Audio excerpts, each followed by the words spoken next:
जैन मुनि प्रखर सागर के असम आगमन, असम में उनके प्रवास तथा जोरहाट में भक्त शिष्यों द्वारा उनको लेकर निकाली गई शोभा यात्रा और कुछ स्थानीय संगठनों के प्रतिनिधि द्वारा उनका नग्नता के मुद्दे पर विरोध के बीच आज इस मामले में United liberation front of Assam यानी कि अल्फा वार्ता विरोधी गुट या अल्फा स्वाधीन की एंट्री हो गई।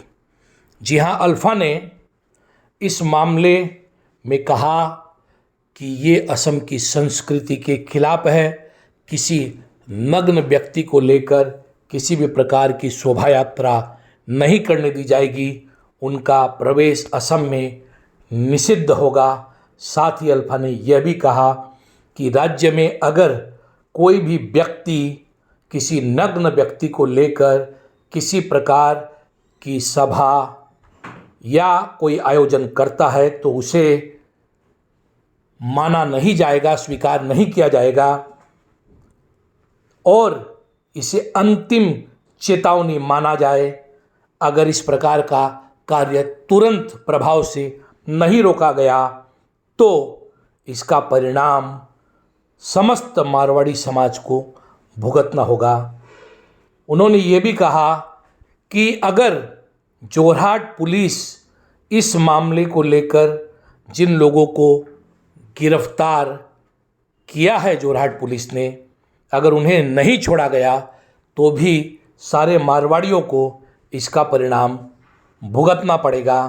इस बीच असम के मुख्यमंत्री अल्फा की इस धमकी के जवाब में सामने आए।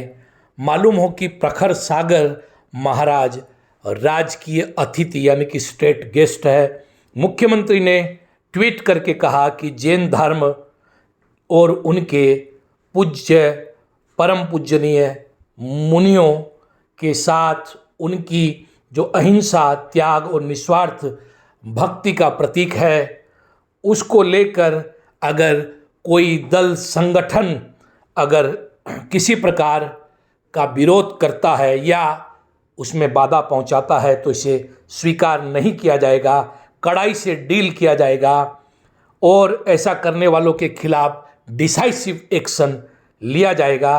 असम की धार्मिक सहिष्णुता अटूट रखने के लिए सभी प्रकार की चेष्टा की जाएगी और इसमें किसी प्रकार की कोताही नहीं बरती जाएगी। यहाँ पर एक बहुत ही समझने की बात है और वो बात ये है कि इससे पहले भी शिवसागर कांड में अल्फा की एंट्री हुई। अल्फा ने मारवाड़ी समाज के साथ जो व्यवहार हुआ और जो दुर्व्यवहार हुआ, उस दुर्व्यवहार करने वाले एक व्यक्ति विशेष के पक्ष में आकर समाज के एक युवा नेता को धमकी दी थी। अभी इस मामले में अल्फा की एंट्री वापस हुई है। अल्फा इस मामले में घुसकर कह रहा है कि अगर इस विवाद को पैदा करने वाले लोगों को तुरंत नहीं छोड़ा गया तो मारवाड़ी समाज को इसका परिणाम भुगतना पड़ेगा। शायद अल्फा भारत के इतिहास, भूगोल और धर्म को नहीं जानता है। असम के बारे में भी उनकी अब कितनी जानकारी है, इस मामले पर टिप्पणी करना शायद समीचीन नहीं होगा।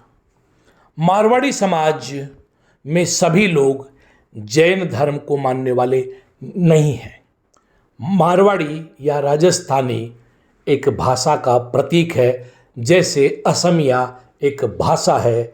जैसे असम में हिंदू, मुसलमान, सिख, ईसाई सभी धर्म को मानने वाले लोग रहते हैं, उसी प्रकार मारवाड़ी समाज में भी हिंदू, मुसलमान, बौद्ध, सिख, क्रिस्तान सभी प्रकार के लोग हैं। मांसाहारी है, मांस नहीं खाने वाले हैं। मारवाड़ी समाज का बड़ा तबका हिंदू है। जैन समाज से इतर उनकी परंपराएं हैं, सनातन धर्म को मानने वाला है, शैव शाक्त है। इस दृष्टि से देखें तो स्थानीय असमिया हिंदू समाज के ज़्यादा नज़दीक बहुसंख्यक मारवाड़ी समाज है, किंतु अल्फा को शायद इस बात से मतलब नहीं है। अल्फा यहाँ के शांति प्रिय व्यवसायी समुदाय को टारगेट कर खुद को प्रासंगिक रखने की कवायद करने के अलावा और कुछ नहीं कर रहा है। असम की संस्कृति के बारे में अगर बात करें तो ऐसी बहुत सी बातें असम में हो रही है जो असम और असमिया संस्कृति के खिलाफ है। गोकशी भी असम की संस्कृति के खिलाफ है। असम में गोरू बिहू का आयोजन होता है और गाय की पूजा होती है, जबकि यहाँ एक बड़ा समुदाय गोभक्षण करता है।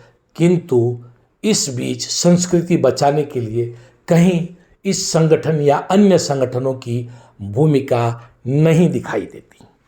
असम के अधिसंख्यक खेतों पर, जमीनों पर बांग्लादेशियों का कब्जा है, किंतु उन कब्जा को हटाने के लिए कोई पहल अल्फा के द्वारा या विभिन्न तथाकथित जातीय संगठनों के द्वारा नहीं होती है। असम में रोजगार पैदा करने के लिए जो चेष्टाएं फिलहाल मुख्यमंत्री कर रहे हैं, उन चेष्टाओं को बाधित करने के अलावा इस प्रकार की हरकतें और कुछ नहीं हो सकती। असम को फिलहाल इस प्रकार की जो जातीयतावादी या उग्र जातीयतावादी या नकारात्मक जातीयतावादी राजनीति चल रही है, उससे बचने की ज़रूरत है। असम को समृद्धि चाहिए, प्रोस्पेरिटी चाहिए, डेवलपमेंट चाहिए, रोजगार चाहिए, शिक्षा चाहिए, स्वास्थ्य चाहिए। जब एडवांटेज असम 2 के द्वारा यह प्रयास किए जा रहे हैं, ऐसे समय में इस प्रकार की हरकतें असम में निवेश को आने नहीं देगी, बल्कि निवेश को रोकेगी, जिसका नुकसान और खामियाजा असम को उठाना पड़ेगा। जहाँ तक जैन समुदाय की बात है तो यह बात समझने की है कि यहाँ सूर्या पहाड़ है, जो सूर्या पहाड़ 1500 साल से भी अधिक पुराने हैं, जहाँ पर आज भी जैन जो तीर्थंकर है, आदिनाथ है, या ऋषभदेव या भगवान महावीर है, उनकी तपस्यारत दिगंबर मूर्तियाँ देखी जा सकती हैं। ऐसे बहुत से स्थान हैं जहाँ पर जैन संस्कृति के उदाहरण असम में भी प्राप्त हुए हैं। धर्म को सामाजिकता की दृष्टि से देखना भूल होगी। भारत और असम में विभिन्न समुदाय रहते हैं, विभिन्न मान्यताओं के लोग रहते हैं। यहाँ पर दुनिया की सबसे बड़ी तंत्र पीठ है, जिसे हम योनि मुद्रे नमोस्तुते बोलकर प्रार्थना करते हैं कामाख्या की। यहाँ पर मदन कामदेव मंदिर है, जिस मदन कामदेव मंदिर को असम का खजुराहो कहा जाता है। यहाँ पर उमानंद मंदिर है, या ऐसे बहुत से स्थान है जहाँ पर इस प्रकार के जो विचित्रता है या इस प्रकार की जो बहुलवादी विचार और संस्कृति है, उसको दर्शाया गया है कि हम कितने फॉरवर्ड लुकिंग, कितने एडवांस थे अपनी सोच में, अपने विचारों में कितने प्रगतिशील थे। किंतु आज जब इस प्रकार की बातें जैन मुनियों के लिए हो रही है, तो इससे ज़्यादा दुखद कोई बात नहीं है। जिन भगवान शिव को आदि देव या महादेव कहते हैं, उनका भी एक नाम दिगंबर है। जब हम भगवान शिवलिंग की पूजा करते हैं तो वह पूजा भी उसी रूप का कहीं न कहीं प्रतिनिधित्व करता है। तो भारत में यह सांकेतिक जो साधनाएं हैं और जिस प्रकार की हठ योग की साधना जैन मुनि करते हैं कि शरीर की क्षमताओं को या शरीर की जो सीमाएं हैं उनको अतिक्रमण करके आत्म साक्षात्कार करने की जो बात है, जितेंद्रिय बन जाने की, शरीर के साथ जुड़े हुए जितने भी विषय हैं जो संसार में भटकाते हैं, उन विषयों से पार होने की जो साधना है वह दिगंबर जैन साधना है। जैन मुनि व्रत और संकल्प के साथ चलते हैं, वो जितेंद्रिय हो जाते हैं, इंद्रियों को जीत लेते हैं, काम वासनाओं से दूर हो जाते हैं, अर्थ की वासना से दूर हो जाते हैं, अपरिग्रही हो जाते हैं, धन का संचय नहीं करते, कम मात्रा में भोजन करते हैं, जिस मात्रा में भोजन करके संसार में जब तक शरीर का त्याग न करने का निर्णय हो तब तक उस शरीर को चलाया जा सके, तो उतना ही ग्रहण करते हैं जितनी की आवश्यकता हो। तो ये जो साधना है यह बहुत बड़ी साधना है, और आज अगर पूरे विश्व में भारत को किसी नाम से जाना जाता है तो महावीर और बुद्ध के देश के रूप में जाना जाता है। इस महावीर और बुद्ध के अनुयायियों या उनकी परंपरा को आगे बढ़ाने वाले संतों पर टिप्पणी करने से पहले, उनकी साधना के बारे में बोलने से पहले शायद इन संगठनों को जान लेने की जरूरत है।